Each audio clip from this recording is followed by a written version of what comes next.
Hello everyone, मैं पंकज राठौड़ और आज फिर से धांसू की टीम आपका स्वागत करती है हमारे सिनेमा सेक्शन में। और आज हम जिनकी बात कर रहे हैं वो बहुत स्पेशल है। हम बात करने वाले हैं सत्यजीत रे के बारे में। देखो ना কেমন শাড়ি দেখো না দেখো আর ভাবনা কি আমি এসে গিয়েছি গরমে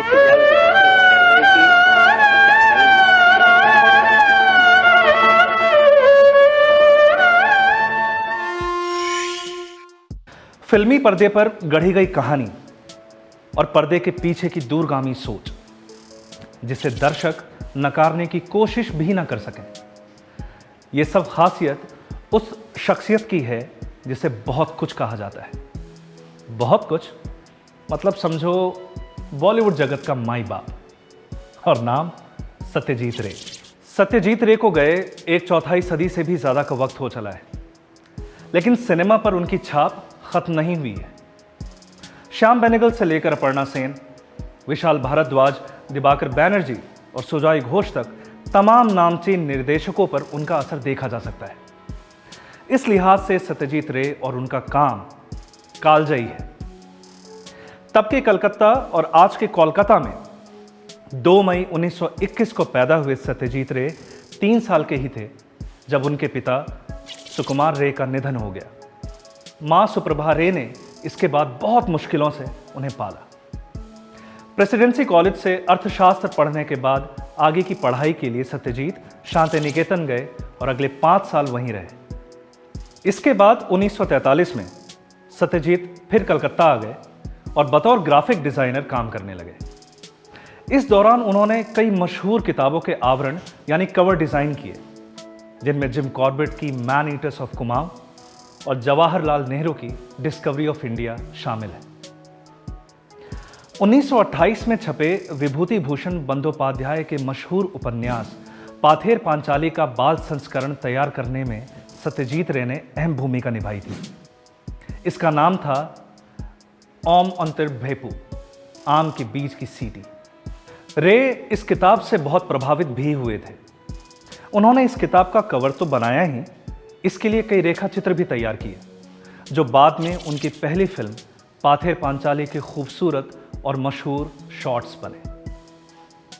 और फिर 1949 में सत्यजीत रे की मुलाकात फ्रांसीसी निर्देशक जान रेनोआ से हुई, जो उन दिनों अपनी फिल्म द रिवर की शूटिंग के लिए लोकेशन की तलाश में कलकत्ता आए थे। रे ने लोकेशन तलाशने में रेनोआ की मदद की। इसी दौरान रेनोआ को लगा कि रे में बढ़िया फिल्मकार बनने की प्रतिभा है।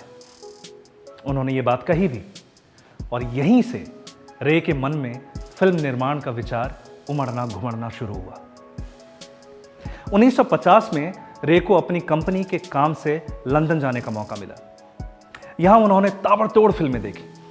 इनमें एक अंग्रेजी फिल्म द बाइसिकल थीफ भी थी, जिसकी कहानी से सत्यजीत रे काफी प्रभावित हुए।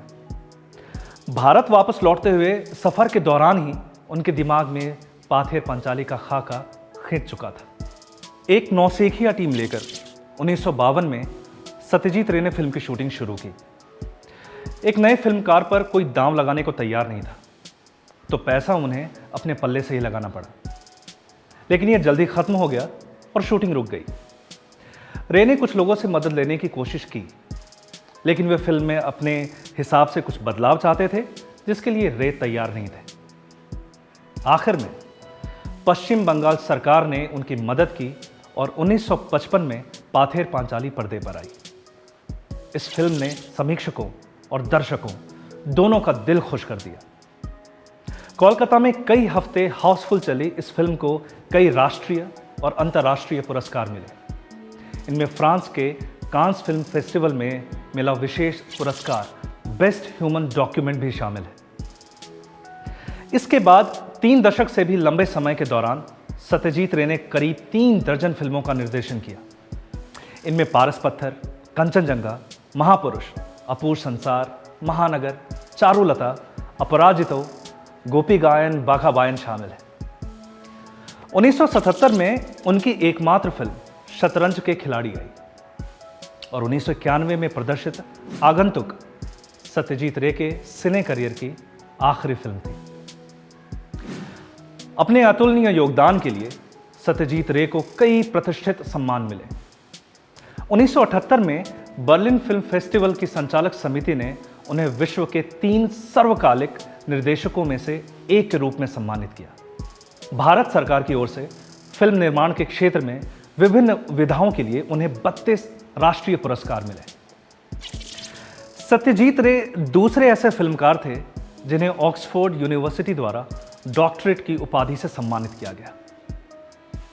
1985 में उन्हें हिंदी फिल्म उद्योग के सर्वोच्च सम्मान दादा साहब फाल्के पुरस्कार से सम्मानित किया गया।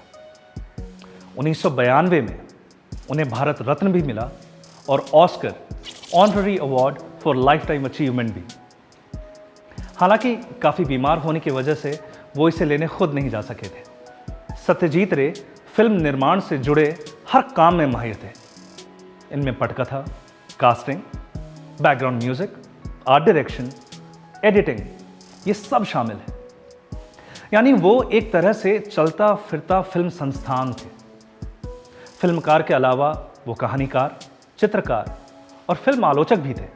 बच्चों की पत्रिकाओं और किताबों के लिए बनाए गए रे के रेखा चित्रों को समीक्षक उत्कृष्ट कला की श्रेणी में रखते हैं। सत्यजीत रे की बाल मनोविज्ञान पर जबरदस्त पकड़ थी और ये उनकी फेलुदा सीरीज में दिखता है, जो बच्चों के लिए जासूसी कहानियों की एक श्रृंखला है। एक और बड़ी खास बात थी सत्यजीत रे में, वो कैलीग्राफी में भी बहुत कुशल थे। बंगाली और अंग्रेजी में उन्होंने कई टाइपफेस डिजाइन किए थे। सत्यजीत रे रोमन और रे बिजार नाम के उनके 2 अंग्रेजी टाइपफेसों ने तो 1971 में एक अंतर्राष्ट्रीय पुरस्कार भी जीता था। साहित्यिक रचनाओं पर बनी फिल्मों पर आलोचकों की ज्यादा तीखी नजर रहती है। अक्सर रचनाओं का फिल्मी रूपांतरण आलोचना का सबब बनता है, लेकिन पाथेर पांचाली हो या प्रेमचंद की कहानी पर बनी शतरंज के खिलाड़ी, सत्यजीत रे की फिल्में इस चलन में अपवाद रहीं। शतरंज के खिलाड़ी के बारे में उनका कहना था कि अगर उनकी हिंदी भाषा पर पकड़ होती तो यह फिल्म 10 गुना बेहतर होती। अकीरा कुरोसावा, फेलिनी और सत्यजीत रे, इनकी कमाल की तिकड़ी थी। खैर, 23 अप्रैल 1992 को सत्यजीत रे को दिल का दौरा पड़ा और उनका निधन हो गया और भारतीय सिनेमा का सबसे चमकता हुआ सितारा इस दुनिया को अलविदा कह गया। इस तरह की और तमाम कहानियों को सुनने के लिए आप हमसे जुड़े रहें। धांसू को सब्सक्राइब करें, हमारे इस वीडियो को लाइक और शेयर करें, और अगर आप कोई ख़ास कहानी सुनना चाहते हैं तो कमेंट बॉक्स में प्लीज़ उसे मेंशन करें। Thank you.